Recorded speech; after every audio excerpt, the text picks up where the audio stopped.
In this video, we explore encounters with real witches.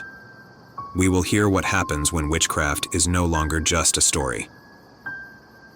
Under the stones. I should never have explored those lonely ruins in the middle of the forest. Now every night, I feel her breath close, too close. A few years ago, I worked as a historian specializing in cults and secret societies. I was obsessed with the legends of a coven of witches that used to gather in a hidden clearing deep in the woods. No one knew exactly where these rituals took place, but a clue in an old manuscript led me there. It was a place lost in time, moss-covered rocks forming a circle, twisted trees growing as if to protect something. Everything was in ruins, but the remnants of symbols carved into the stone told a story of darkness and forbidden rituals. The atmosphere felt heavy. The air smelled of damp earth and old ashes, as if something had never stopped burning. Most people would have been frightened just by being there, but I was excited. I began digging among the rocks, searching for any objects that could confirm the stories. Candles, talismans, writings. After hours, I found something buried under a larger rock. A roughly carved wooden figure, worn and with a horrific expression. I didn't know what it meant, but something about it deeply unsettled me. That night, in my cabin near the site, I examined it more closely. As I turned it in my hands, an inexplicable chill ran through the room, and the lights flickered. Looking closer, I noticed something carved at the base, a symbol that matched those of the ruins. I thought it might be a representation of one of the witches, perhaps the leader of the coven. Something told me I shouldn't have brought it with me, but curiosity got the better of me. The first nights were strange. Noises in the cabin woke me up repeatedly. Creaks, as if someone were walking slowly. Sometimes, I thought it was the wind. Other times, I believed my mind was playing tricks on me, getting carried away by the stories. Until I saw her for the first time. It was fleeting, a flash at the edge of my vision. A hunched figure, wrapped in rags, with hollow, empty eyes staring at me from the corner of the room. But when I turned my head, there was nothing. In the following days, the activity increased. My things appeared in different places, the atmosphere became suffocating, and the strange feeling of being watched never left me for a second. I tried to focus on my research, but my mind could no longer think of anything else.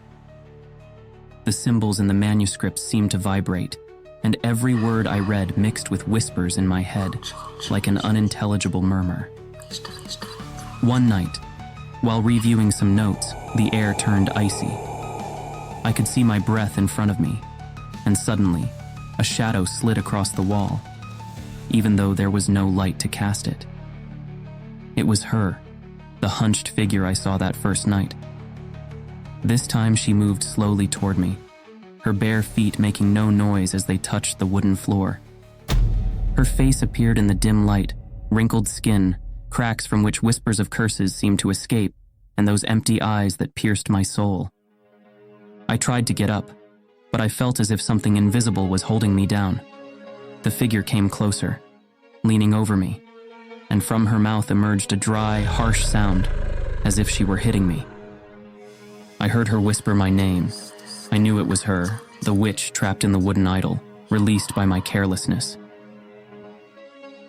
From that moment on, things got worse. I could feel her presence every time I closed my eyes. The nights became endless, filled with murmurs and knocks on the walls. No matter where I went, I felt her cold breath on my neck, as if her bony fingers were about to reach me.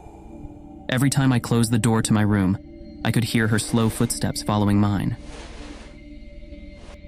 One afternoon, I decided I'd had enough.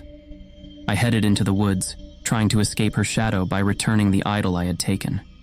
The trees seemed to move and close around me, making it harder to find the place.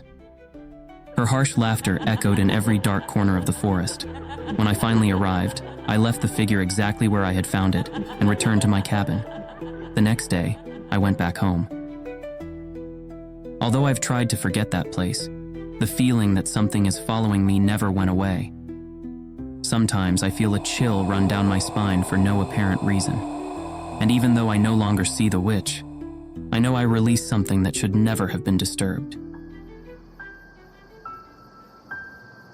The house on the hill. They always told me not to go near the house on the hill where the old witch lived, but I didn't listen to them. Since I was a child, I grew up in a small town full of superstitions. Everyone talked about the witch on the hill as if it were just a story to keep kids from wandering too far. But at the same time, no one dared to go near her house. I never believed those stories until one afternoon, when I got too close. It was a cloudy afternoon when, out of pure curiosity, I decided to stray from my usual path and take the trail that passed near her house. The vegetation around was dry and twisted, as if the place were cursed. The house, an old wooden cabin, looked abandoned, with broken windows and doors that creaked at the slightest breeze. I got a little closer, and just when I was about to turn back, I saw her. A thin, hunched figure wrapped in dark rags appeared in the window. Her skin was pale and wrinkled, with sunken eyes that seemed like bottomless pits. She wasn't like the typical witch from the stories, with a hat and broom. No, she was worse. Her eyes locked onto mine, and without moving her lips, I felt a cold, hollow voice slip into my mind, and I clearly heard it say, "You shouldn't have come here." I started to run, but I could feel her eyes following me until I lost sight of the house. That same night, everything started to fall apart. At first, it was small things. The lights in my room flickered for no reason, and the mirrors reflected shadows that weren't there. I thought it was my imagination, that maybe suggestion was playing tricks on me, but it didn't take long for me to realize something much worse was happening. A couple of nights later, I woke up at 3 a.m. to loud bangs on my bedroom door. I ignored them and tried to sleep again, but the knocks returned, now more insistent, as if someone or something was desperate to get in. I got up startled and flung the door open, but the only thing I saw was a dark figure at the end of the hallway. It was thin, covered in what seemed like an old black tunic, its face hidden, but I felt the fury of its gaze on me. It moved slowly towards me and released a whisper that dragged through the air. "She will come for you." And then it vanished. The following days were torture. Scratches started to appear on my skin, deep and burning, bleeding for no reason. In the bathroom mirror, I noticed something moving behind me. But when I turned, I only saw my own distorted reflection, as if another person were watching me from the other side. Even when I tried to leave my house, the feeling of being pursued never left me. I could feel cold breath on my neck and sometimes an almost inaudible whisper in a language I didn't understand. One night, I decided to sleep in the living room thinking the bedroom was the problem, but it wasn't better. Around 3 o'clock, the wall clock started to chime in a strange rhythm, unlike anything I had ever heard. I looked toward the kitchen and saw a thin shadow crawling across the floor, its arms stretching out as if trying to reach something or someone. When that thing finally rose, I saw the witch's face, smiling with a twisted grin. Her eyes, empty and dark, looked at me as if she were enjoying my terror. I tried to run, but the front door was jammed, as if something heavy were holding it shut. I screamed for help, but no sound came out of my mouth. That's when the shadow moved closer, and on her face I could clearly see that malicious smile growing bigger. It stopped just inches from my face, and though she didn't move her mouth, the same cold voice from that afternoon echoed in my mind. "You can't escape." I pushed the door with all my strength until it finally opened. I ran without looking back. I took refuge in my parents' house, and since then, I have avoided being alone. But the nights have not returned to normal. Even if I change places, follow the priest's advice, or fill my room with amulets, every dawn I hear the same knocking on my door and the dragging whisper of a voice that shouldn't be there. I don't know what she wants from me, but one thing is certain: the witch hasn't let me go. The Grimoire.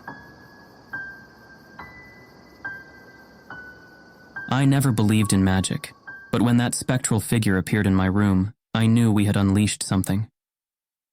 It all started as a boring afternoon that weekend when my friends Luke, Michael, and I decided to explore an old abandoned house on the outskirts of town. Everyone in town said it had belonged to a woman many considered a witch. We entered the house, and the place was filled with old, worn-out furniture, surrounded by dust from the passage of time. We saw a cabinet that caught our attention, and it was there, among books and trinkets, that we found the Grimoire. It was an old book with a worn leather cover and yellowed pages filled with strange symbols. The handwriting was irregular, almost as if someone had written it in a hurry or desperation. Michael, the most curious of the three, insisted on taking it. According to him, it was a historical artifact. But the truth is, we just wanted to play with something we didn't understand. By nightfall, sitting in the basement of Luke's house, we decided to try one of the spells. It was simple, something that promised to attract the gaze of darkness. We did it more as a joke than anything else, reciting strange-sounding words and lighting a candle with matches we found in the house. When we finished, we just looked at each other and laughed. Nothing happened. No strange noises, no change in temperature, not even a feeling of fear. It seemed that, as always, witch stories were just tales. Each of us went home, thinking the day had been nothing more than another anecdote to tell. However, that night, something changed. Around 3 a.m, I woke up to a cold. I hadn't felt since I was a child. I realized I was completely paralyzed, unable to move, only my eyes could scan the room. Then I saw her, standing by the door of my room. She was a tall woman, wearing a tattered black dress that seemed to float around her. Her face was hidden behind a torn veil, and though I couldn't see her eyes, I felt them watching me with hatred. She looked like a distorted silhouette, as if her limbs were longer than normal. I tried to scream, but no sound came out. All I could do was watch as she slowly approached, with jerky movements, as if every step caused her pain. When she was close enough, she raised a bony hand and stretched it out, trying to reach me. A sharp pain overtook me as if I were being pierced by something sharp. And although her lips didn't move, a harsh voice echoed in my head. "You should never have called me." In the blink of an eye, she disappeared. I stayed there, sweating and trembling, not daring to close my eyes for fear she would return. I thought it was a nightmare. But the next day, I knew I wasn't the only one. Luke called me in the morning. I could barely recognize his voice. It was broken and shaky. He told me that, just like me, he had seen the same figure by his bed that night. He said the woman leaned over him and that, through the veil, he could make out completely black, empty eyes that pierced through him as if she could see inside his soul. He tried to turn on the light, but the bulbs shattered with a dull crack, plunging the room into a darkness so thick it felt like it was swallowing him whole. Then it was Michael. He sent us a message saying he had also seen the woman and hadn't been able to sleep again. Every time he closed his eyes, he saw her standing at the end of the hallway. Unlike us, Michael went further. He dared to ask her what she wanted. But in response, he received a high-pitched scream, so piercing it felt like his eardrums were about to burst. Michael said the scream didn't come from the woman, but from somewhere inside his head, as if it had been born from his own thoughts. We decided to go back to the house to return the grimoire, but when we went to look for it at Luke's house, the book was gone. The basement was untouched, as if someone had cleaned any trace of our ritual from the night before. We tried to find an explanation, even convince ourselves that it had all been a product of our minds, but we knew that wasn't the case. We never went back to that house or spoke of the grimoire to anyone else. But since that night when I turn off the lights, I can't shake the feeling that something is watching me from the darkness, waiting for its moment to return. Thank you for journeying with us through the dark passages of these stories. If you enjoyed them, give us a like, share, and subscribe so you don't miss more tales of terror. Until next time, where fear will once again be your companion.